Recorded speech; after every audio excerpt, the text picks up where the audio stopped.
Salut les amis, salut.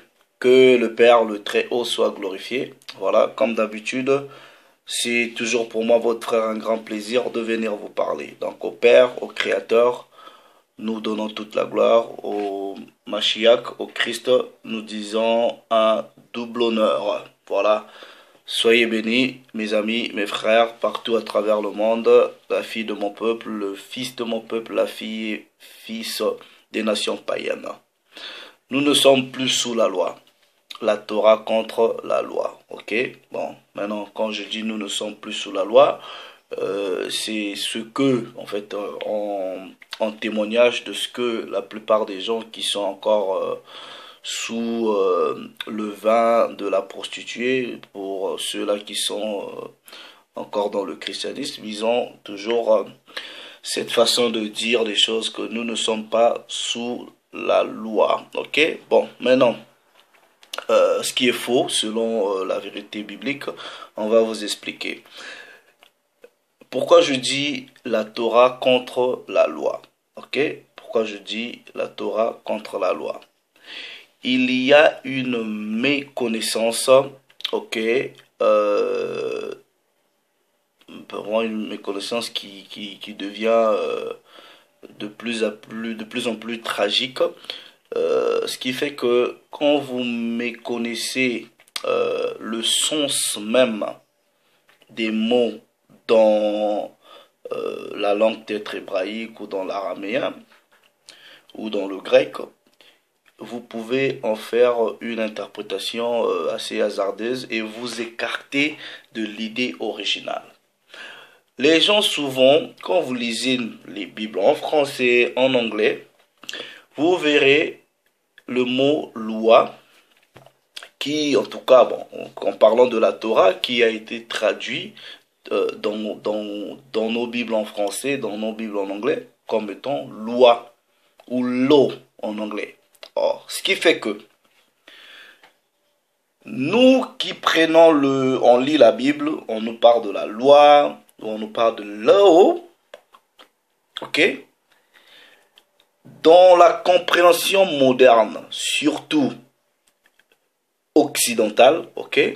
Quand vous voyez law, quand vous voyez loi, en parlant de la Torah, donc la traduction du mot Torah qui est faite dans nos langues, ok, est complètement, ok, écartée du mot en hébreu. Ça n'a rien à voir. En tout cas, le sens. Parce que le mot loi ou law, tel que nous l'avons dans nos Bibles aujourd'hui, vous avez, quand quelqu'un entend la loi, il a une perception, on va dire, juridico-légale. Ok? Voilà. Il y a cette perception-là. Or, quand vous repartez en hébreu, le mot Torah n'a pas cette même perception. Torah, en hébreu, en tout cas, a le sens des instructions. Donc, il y a une différence entre instruction et loi telle que nous comprenons. Le mot Torah en hébreu a le sens de les enseignements. C'est complètement différent de notre perception du terme loi que nous avons. Ce qui fait que quand nous parlons de la loi en français, en tout cas nous qui sommes arrivés à cette compréhension, nous ne parlons pas de la loi dans le sens juridico-légal, ok, tel qu'il est présenté dans le christianisme ou dans les traditions des Bibles. Quand nous parlons de la loi, nous parlons en fait des instructions, des enseignements que le Père a donnés aux patriarches. C'est ça ce que ça veut dire Torah. Quand le Père ou les prophètes parlent de la loi, ils veulent justement parler des instructions. Or, le Père, dans la parole, en tout cas, a donné plusieurs instructions, des lignes de conduite.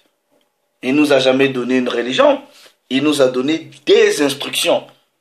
Donc, le terme loi ou le terme Torah tel qu'il est traduit, c'est un terme qui, en tout cas dans sa traduction, c'est générique. Mais en gros, ce n'est que un ensemble d'instructions. Et parmi les instructions, le Père va nous donner la Torah, c'est-à-dire les instructions ou les enseignements ou les doctrines dans différentes catégories de la vie. Il va donner la Torah ou les instructions concernant ce que nous devrons manger. Il va donner les instructions concernant comment nous devrons nous habiller. Il va donner les instructions comment nous pouvons régler les affaires en société, où on parlera de la Torah dans le sens des affaires civiles. Il y a des instructions ou la loi ou la Torah dans les affaires sociales. Ce n'est que des instructions. Donc quand vous vous écartez du sens juridico-légal que la traduction en français et en anglais donne, vous allez juste comprendre qu'on parle ici des instructions. Il va donner des instructions, c'est-à-dire la Torah, de comment est-ce que nous devrons faire des fêtes, les commémorations, des instructions concernant la prière. Ce n'est que des instructions. Donc, quand vous comprenez le mot Torah dans le sens hébraïque, c'est-à-dire instruction, enseignement, vous n'aurez pas du mal à saisir ces choses-là. Donc, ce qui fait que il n'y aura pas une difficulté de comprendre qu'en fait, ce n'est que des instructions. Maintenant, quand les gens disent « Ouais, nous ne sommes pas sous la loi », mais le mot quand vous utilisez sous la loi, là, c'est un mot générique. Maintenant, si vous dites que vous n'êtes plus sous la loi, est-ce que quelqu'un peut... Est-ce que vous allez tuer des gens pour dire, ben voilà. Mais puisque la loi interdisait qu'on tue, est-ce qu'aujourd'hui, je peux me permettre, je dis, ben voilà, on n'est pas sous la loi, je sors ici, ben je tue quelqu'un. Parce que automatiquement, c'est ce que ça veut dire, nous ne sommes pas sous la loi. Donc, vous ne pouvez pas agir ainsi parce que vous savez que c'est interdit. Le Père l'interdit dans ses instructions. Est-ce que le fait que vous dites que vous n'êtes plus sous la loi, est-ce que vous partez commettre de l'adultère? Pourquoi vous ne le faites pas? Puisqu'on est plus, il n'y a plus de loi. Pourquoi vous ne le faites pas? Est-ce qu'aujourd'hui, je peux me dire, ben, nous sommes plus sous la loi, ben, je peux aller voler. Pourquoi vous ne faites pas? Parce que il y a les instructions morales. Donc, quand vous comprenez le terme loi dans son sens reculé hébraïque, qui donne le sens d'enseignement, qui donne le sens des instructions, vous n'aurez pas du mal à comprendre ça. Donc, dans ces différentes instructions, le Père nous donne des instructions dans chaque département de notre vie. Comment est-ce qu'il faut manger? Si par exemple il y a eu une affaire d'héritage, comment est-ce qu'il faut partager les biens? Il y a des instructions qui concernent le mariage. Il y a les instructions qui commencent, qui déterminent comment est-ce que nous pouvons régler les conflits entre frères. Ce n'est que des instructions. C'est ce que ça veut dire. Or, dans nos langues aujourd'hui, il y a un mot qui est générique comme ça. Donc, quand vous entendez le mot loi, vous ne pouvez pas vous situer dans le sens hébraïque parce que vous êtes perdu. Et quand vous comprenez que ce ne sont que des instructions, quand vous voyez dans la Bible, vous lisez loi, vous devrez maintenant comprendre, oui, le terme qui est utilisé ici, c'est loi. Mais il s'agit de quelle instruction? Est-ce que c'est une instruction en relation avec ce que nous devons manger ou c'est une instruction en relation avec comment est-ce que nous devrons régler? Il y a plusieurs instructions. Les instructions civiles, sociales, morales, les instructions sacrificielles ou rituelles. Il y a plusieurs instructions. Donc, quand vous vous écartez de cette mentalité ou conception occidentale, vous repartez un peu plus en arrière, vous n'aurez pas de difficultés à comprendre cela. Mais non, si aujourd'hui tu comprends que, en fait, la loi, ce ne sont que des instructions, est-ce que nous devrons dire, nous ne sommes plus sous les instructions du Créateur? Voilà, là ça va vous poser des problèmes. Est-ce que tel que nous vivons, est-ce que même ceux qui sont dans le christianisme, est-ce que vous pouvez dire aujourd'hui, nous ne sommes plus sous les instructions du Créateur? Non. Pourquoi? Parce que il y a des choses que vous faites, que vous pratiquez, qui font partie de ces instructions-là.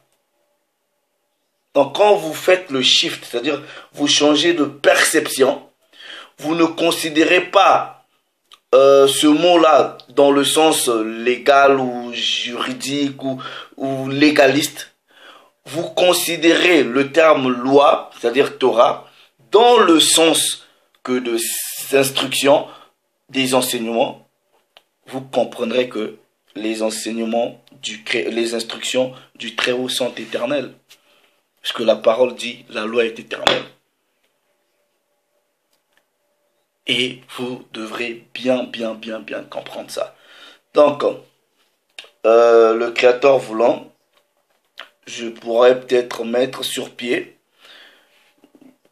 un petit partage dans lequel j'expliquerai en détail les différentes instructions que le Père nous donne dans les Écritures. Donc il y a quand même des catégories. Comme je dis, il y a des instructions qui sont en relation avec ce qui est affaires civiles, les histoires de famille, plusieurs instructions. Plusieurs instructions. J'ai souvent posé une question à une sœur qui me parlait de ces histoires-là. Et c'est la même personne qui me disait, par exemple, que oui, bientôt,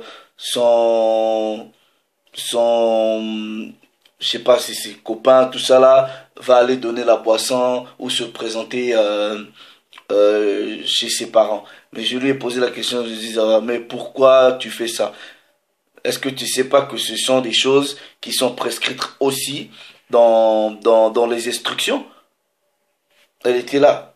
Ah oui, je sais. Mais je dis, mais voilà. Mais si vous dites que nous ne sommes plus sous la loi, mais en temps normal, tu dois plus faire ça. Je lui dis aussi, bon, toi qui dis que vous n'êtes plus sous la loi, mais sors, il y a le corner shop là, il y a un shop là au coin de chez moi, va voler là-bas. Pourquoi tu ne feras pas? Parce que, voilà, ce sont des instructions. Il y a des choses que vous devrez faire, il y a des choses que vous ne devrez pas faire. Ce sont que des instructions. Donc, quand vous faites le shift, vous comprenez la loi comme étant un ensemble des instructions, vous n'aurez pas du mal. Vous pensez que le Créateur va interdire, par exemple, de manger tel genre d'aliment. Il est bête. Lui, il te crée, mais il te dit que ça, tu manges pas. Mais il y a bien une raison.